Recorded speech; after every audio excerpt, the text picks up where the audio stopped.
The sky above the colony darkened as something massive blocked the sun. The people of Haven 4, a human settlement on the edge of explored space, looked up in awe and fear. A fleet of enormous ships had appeared without warning. They were sleek, silver, and moved without sound. No thrusters, no exhaust, just silent giants hanging in the sky like gods watching from above. Then a voice echoed through the colony. It came from everywhere, through speakers, devices, even the air itself. You stand before the Otheri. We are beyond your understanding. We are your gods. Needle. The people stood frozen. Some gasped. Some whispered in confusion. Others fell to their knees, fear gripping their hearts.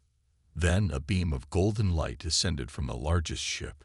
It touched the ground in the colony's main square, and from it stepped 3 figures. The Otheri. They were tall, taller than any human, their bodies covered in shimmering robes that seemed to glow.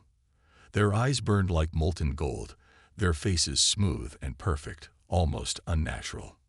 One of them raised a hand, and a farmer named Ben, who had remained standing, was lifted into the air without being touched. He struggled, his arms flailing, his breath coming in short gasps. You do not bow. You do not show respect, the Otheri leader asked, his voice cold, amused. Ben choked, his face turning red. The people screamed, some running, others dropping to the ground in terror. Then, just as suddenly as he had risen, Ben was flung across the square like a ragdoll. His body hit the side of a building with a sickening crack. Silence followed. We do not ask for worship. We demand it, the Otheri leader said. The message was clear. The colony of Haven 4 had been cut off from Earth for months due to a malfunction in their long-range communication system. No distress signal had been sent. No help would come. The Otheri walked through the streets, their very presence radiating power.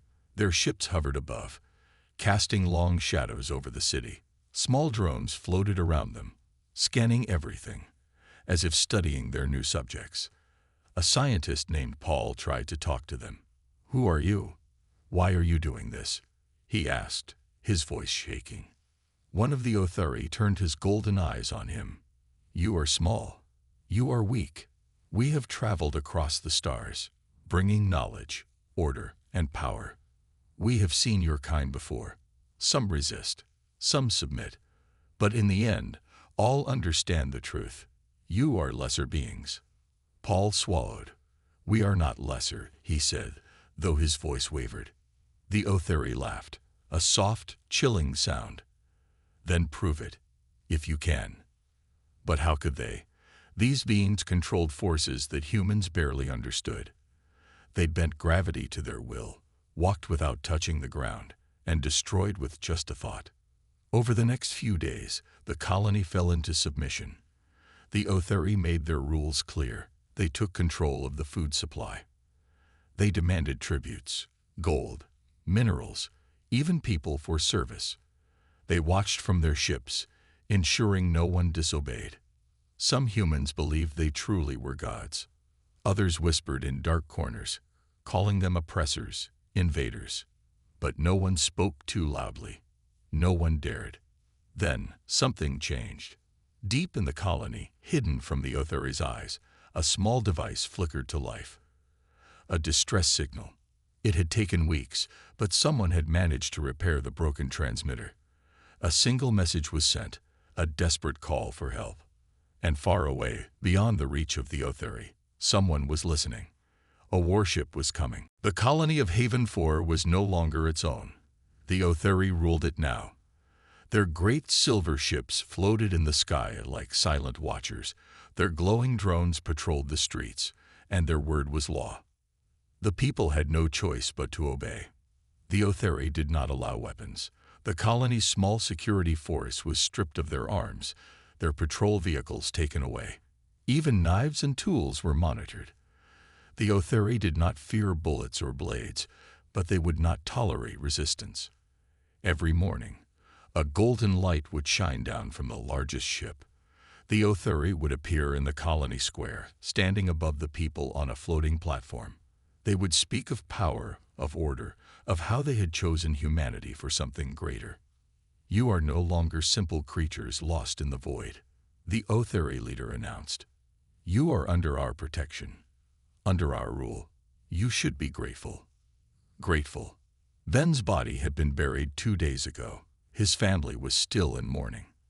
The Otheri demanded resources: food, water, metal, anything useful. Miners worked double shifts. Farmers harvested early, and engineers repaired broken machines, all to keep their so-called gods happy. But what frightened the people most was the taking. Every few days, the Otheri would select humans to leave with them. Men, women, even children. They were never seen again. Some were chosen for service, the Otheri claimed. Others were taken for greater knowledge. No one knew what that meant. No one wanted to find out. Paul, the scientist, had watched everything carefully. He had seen the Otheri's so-called miracles, their floating bodies, their golden eyes, their ability to crush a man with an unseen force. But he had also seen the cracks. The Otheri were powerful, but they were not gods. They did not create life. They did not bend the universe to their will. Their power came from technology. Machines hidden under their robes.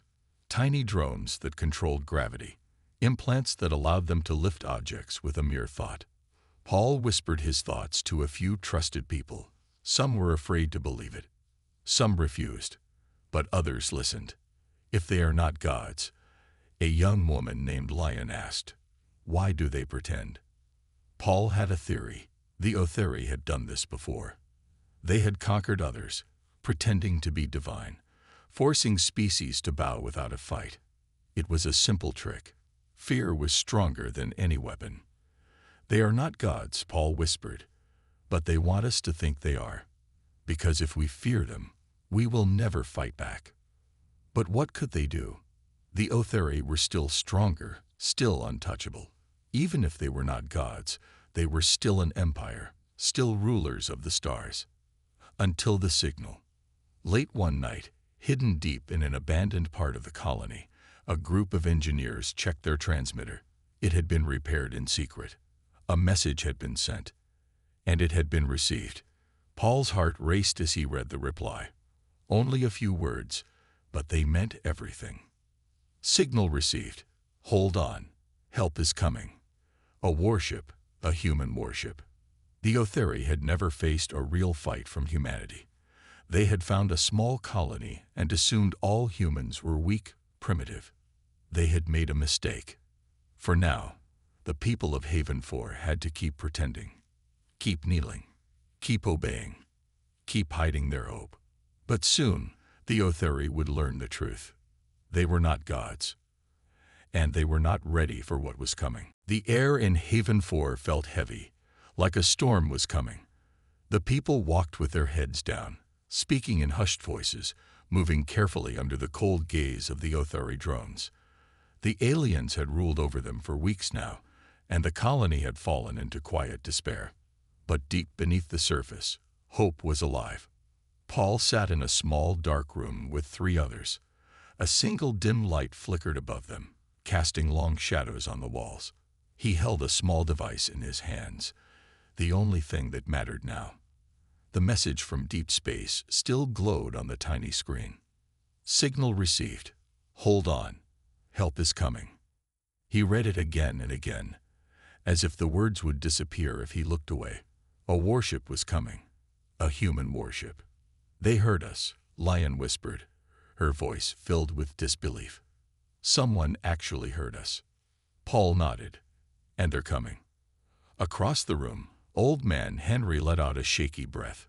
But will it be enough? He asked. The Otheri have ships, weapons, power beyond anything we've seen. Paul's fingers tightened around the device. They are strong, yes, but they are not gods. Henry sighed. Try telling that to the people. Paul understood. The Otheri had crushed their spirits. They had taken people, broken families, and punished those who resisted. Many in the colony believed fighting back was impossible. But they didn't know the truth. The Otheri were not all-powerful. Their floating bodies, their energy weapons, their mind tricks, it was all technology. They were flesh and blood, just like humans. And flesh and blood could be hurt. But Paul and his small group couldn't spread that truth yet. If the Otheri found out about the signal, about the warship, they would kill everyone involved. For now, they had to stay quiet. They had to wait. The warship's shadow. Far beyond Haven 4, in the blackness of space, something stirred. The Nemesis, a warship unlike anything the Otheri had ever faced, was moving through the void, its engines humming with silent purpose. It had received the colony's distress call. It had changed course, and now it was coming. Captain Ross stood at the command deck, his eyes locked on the distant planet ahead. "How much do we know about these aliens?" he asked. His second-in-command, Miller, tapped on a console. "Not much. They've never fought us before. Seems they prefer to act like gods instead of soldiers." Ross smirked. "Then they've made a mistake. The Nemesis was built for war. Its armor could withstand direct energy blasts, its kinetic cannons could tear through starships, and its eye-controlled defenses could predict enemy movements before they even fired. It was a predator. And soon, the Otheri would know fear. Hope in the dark. Back in the colony, the people continued their daily routines. They worked in the mines, tended the crops, obeyed the Otheri's commands. But something had changed. A whisper had started to spread. A quiet hope. It moved through the workers, passed between shaking hands, shared in fleeting glances. "They say something is coming. A ship. A human warship. Can it fight them?" Maybe. The Otheri didn't notice at first. They were too confident, too sure of their power. They watched the humans, but they did not listen to them. And so, they did not hear the whisper of hope growing stronger every day. Paul and his group knew the time was coming. The Nemesis would arrive soon.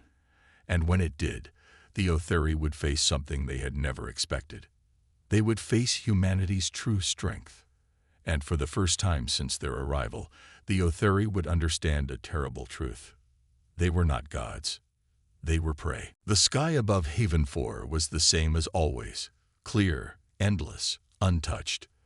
The Otheri moved through the colony with calm arrogance, their golden eyes glowing, their floating bodies a reminder of their power.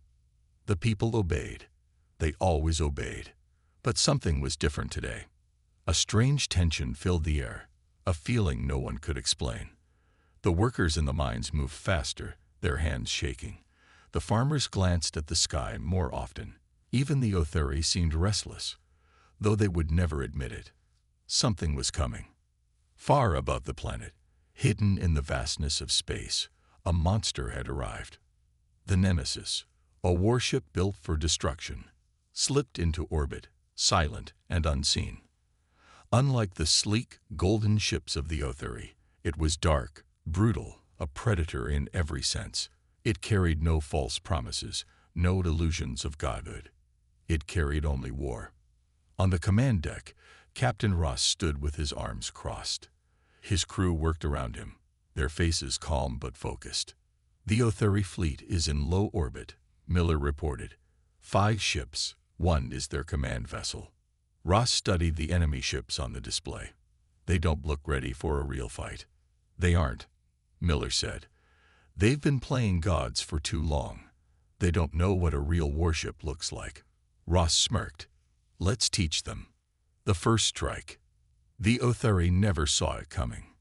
One moment, their ships floated peacefully above the colony, watching over their subjects. The next, the sky split apart. A beam of raw energy lanced through the heavens, striking the Otheri command ship.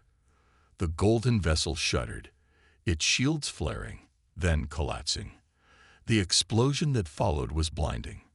Fire and debris rained down, the ship torn in half like paper.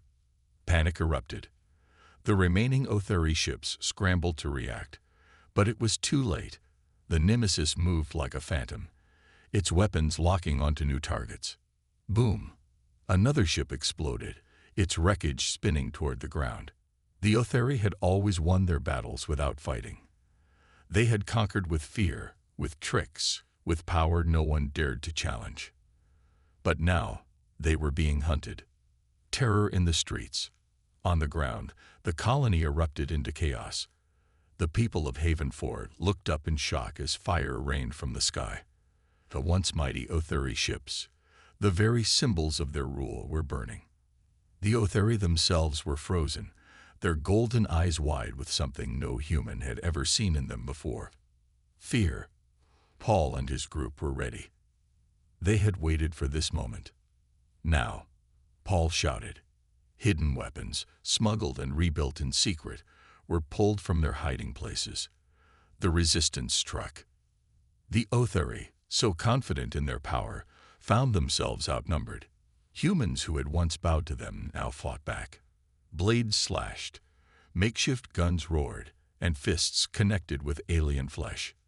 The false gods' blood. The fall of the gods. The last Otheri ship tried to flee. Its engines roared as it turned toward the stars, desperate to escape. But the Nemesis did not forgive. A final shot struck the fleeing vessel, tearing through its hull. The ship detonated in a violent explosion, its burning remains scattering across the sky like falling stars. Silence followed. For the first time since the Otheri had arrived, the colony was free. Paul stood in the middle of the street, breathing hard. Around him, humans cheered, laughed, wept. The Otheri were gone. But this was only the beginning. As the Nemesis descended toward the colony, its massive form casting a long shadow over the land, Paul knew one thing. Humanity was no longer prey. Humanity was coming for the stars. Smoke still lingered in the air. Fires burned where the wreckage of the Otheri ships had crashed. The colony of Haven 4 was silent, except for the crackling of flames and the distant murmur of people gathering in the streets. The war was over. The Otheri, who had once ruled like gods, were now nothing more than broken bodies on the ground. Their golden eyes, once filled with arrogance, were dim. Their floating grace was gone. Their power had failed them. The people of Haven 4 had won, but the victory did not feel real yet. Paul stood in the colony square, his hands still shaking from the battle. Around him, men and women whispered in disbelief, their faces a mixture of relief and shock. "We actually did it," Lion said beside him. "They're gone." Paul nodded. "We fought back." The humans had never been weak. They had never been helpless. They had only been deceived. Now, they knew the truth. The arrival of the warship. A deep hum filled the air as the Nemesis descended. The massive warship landed on the outskirts of the colony, its engines kicking up dust.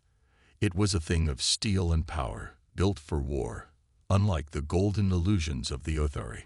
The ramp lowered, and soldiers marched out in formation, armored, disciplined, ready. Captain Ross stepped forward. His uniform was crisp, his expression calm but sharp. He looked at the gathered colonists, then at the fallen Otheri. "You held out longer than most would have," Ross said. Paul stepped forward. "We got lucky." Ross smirked. "Luck had nothing to do with it. You fought back. That's what matters." Paul felt a strange sense of pride. For so long, they had been told they were weak, powerless. The Otheri had called them lesser beings, but the bodies of their so-called gods now lay in the dirt. They had proven them wrong. The cost of freedom. As the soldiers spread out, securing the area, helping the wounded, and scanning for any hidden dangers, Paul felt the weight of the moment settle on him. Freedom had come at a cost. People had died. Friends, neighbors. And for what? Because an alien empire had decided to play gods. Because they had thought humanity would never resist. Paul clenched his fists. "How many colonies have they done this to?" he asked. Ross glanced at him. "Too many." Leon stepped forward. "And what happens now?"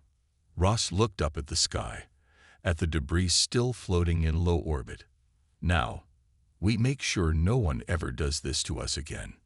The truth about the Otheri. The next day, the Nemesis intelligence officers worked through the wreckage of the Otheri command ship.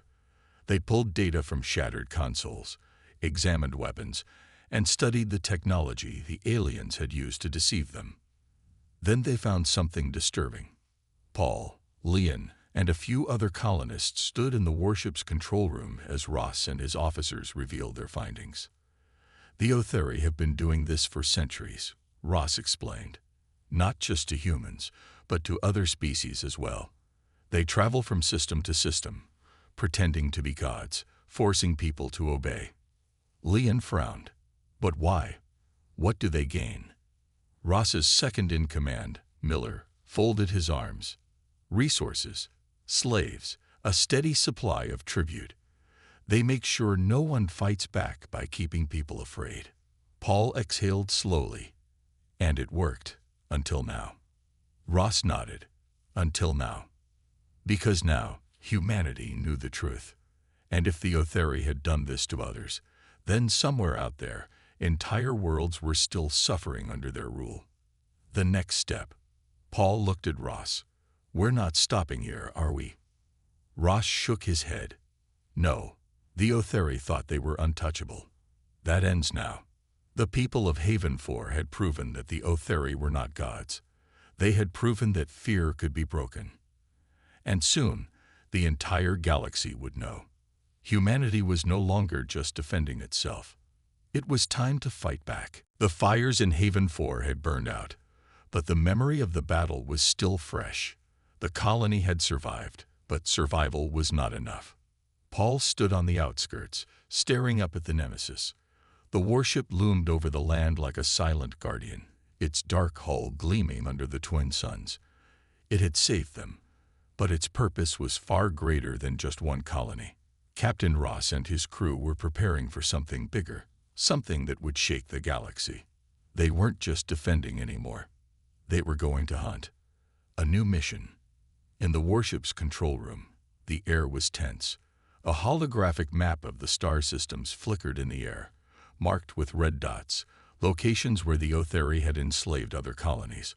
Ross stood at the center, his expression unreadable. We found records of at least 12 other planets under Otheri control. Paul, standing beside Lyon and Miller, felt his stomach tighten. 12 planets. That meant millions of people living the same nightmare they had just escaped. Lyon's voice was quiet but firm. We have to stop them. Ross nodded. We will. But we can't just attack blindly. The Otheri Empire is vast. If we hit one place, the others will be warned. Miller pointed at the map. There's one place we can strike without raising alarms. A slave processing station in the Lyrian Belt. Paul frowned. What's there? Ross's jaw tightened. Prisoners, humans, and other species the Otheri have captured. The room fell silent. The Otheri didn't just rule through fear. They took people. They used them. Paul clenched his fists. Then we start there. Ross smirked. Glad you see it my way. Preparing for war. The next hours were a blur of motion. The crew of the Nemesis worked fast, loading weapons, studying enemy fleet movements, and preparing for battle. Paul and Lyon walked through the hangar bay, watching soldiers check their rifles and pilots run final checks on their fighters. This is real, Lyon murmured. We're going after them. Paul nodded. And this time, they won't see it coming. For too long, the Otheri had acted as untouchable gods. Now, they were about to learn what it felt like to be hunted. The journey through the void. The Nemesis launched from Haven 4, cutting through the blackness of space. Its engines hummed with quiet power, carrying it toward its target. Paul sat in the warship's observation deck, watching the stars streak past. He had lived his whole life thinking humanity was weak, that they had no power against the Otheri. But now he was on a ship that could destroy entire fleets. Now he was part of something bigger. Ross's voice came over the comms. We're entering the Lyrian Belt. All stations prepare for combat. Paul stood up, heart pounding. The time had come. The slave station. The Otheri station floated in the middle of an asteroid field, a massive structure built into a hollowed-out rock. Otheri patrol ships moved lazily around it, their crews unaware of what was coming. Inside the station, hundreds of prisoners lived in darkness. Humans, aliens, people who had lost everything. They had no idea that salvation was coming. The attack begins. The Nemesis struck without warning. The warship emerged from the asteroid field, its cannons lighting up the void. Explosions ripped through the Otheri patrol ships, tearing them apart before they could react. The station's alarms blared. The Otheri inside panicked, scrambling to respond. But it was too late. Drop pods rained from the Nemesis, slamming into the station's surface. Doors burst open, and human soldiers stormed in, weapons blazing. Paul was among them. For the first time, he wasn't running. He wasn't hiding. He was fighting. The Otheri were caught off guard. They had never expected an attack. They had believed they were safe. They were wrong. The fall of the station. The battle inside the station was brutal but short. The Otheri tried to resist, but they had grown weak from ruling through fear. Paul moved through the halls, taking down guards, freeing prisoners, leading them to safety. A young girl, no older than 10, clung to his arm. "Are you here to save us?" she whispered. Paul looked into her frightened eyes. "No," he said. "We're here to end them." Behind him, the station shook as the Nemesis fired one last shot. Explosions ripped through the structure, tearing it apart. The Otheri were finished. The prisoners were free. And humanity's war had truly begun. The slave station burned behind them, a massive explosion lighting up the void. The Nemesis drifted away from the wreckage, victorious. Paul stood on the command deck, breathing heavily. His hands were still shaking from the battle. The prisoners had been rescued. The Otheri forces had been wiped out. For the first time in history, humanity had struck back. The galaxy reacts. The destruction of the slave station sent shockwaves across the Otheri Empire. Their gods had been defeated. A warship unlike anything they had ever seen had hunted them, destroyed them, freed their captives. Across the galaxy, whispers spread. The Otheri are not invincible. There are humans out there who fight back. The gods can bleed. Rebellions began on distant planets. Other enslaved species rose up, inspired by what had happened. The Otheri, once rulers of a peaceful empire built on lies, now faced something they had never imagined: fear, and fear was dangerous. The Otheri strike back. But the Otheri were not finished. In the depths of their empire, their true fleet was awakening. Warships larger than cities, weapons capable of tearing apart planets, and soldiers trained for real war, not just control. Their high council gathered in their great temple, their golden eyes filled with rage. They dared defy us. One of them hissed. "They must be crushed," another growled. Their fleets moved. Their armies prepared. The gods of the galaxy would remind humanity of its place. A choice to make. Back on the Nemesis, Ross studied the new intelligence reports. His officers stood around him, waiting for orders. "The Otheri are preparing for war," Miller said. "They're moving everything they have." Leon frowned. "Can we win?" Ross exhaled. "Not alone." Paul leaned forward. "Then we need allies." Ross smirked. "Exactly. A call to arms." The Nemesis sent out a message, a signal across the stars. To those who live under Otheri rule, to those who have suffered under their false gods, the time has come. Across the galaxy, the call was heard. Rebel leaders listened. Hidden warriors took up arms. Small groups of fighters who had once thought they were alone realized they were part of something bigger. Humanity had started the fight, but now they would not fight alone. The final decision. Paul stood at the bridge, looking at the stars. They were no longer just distant lights in the sky. They were battlefields. Lion joined him. "Do you think we can win?" she asked. Paul smirked. I think we already have. Because the Otheri had made a mistake. They had ruled through fear. They had crushed hope. But now, hope was spreading like wildfire. And humanity. Humanity was coming for the gods.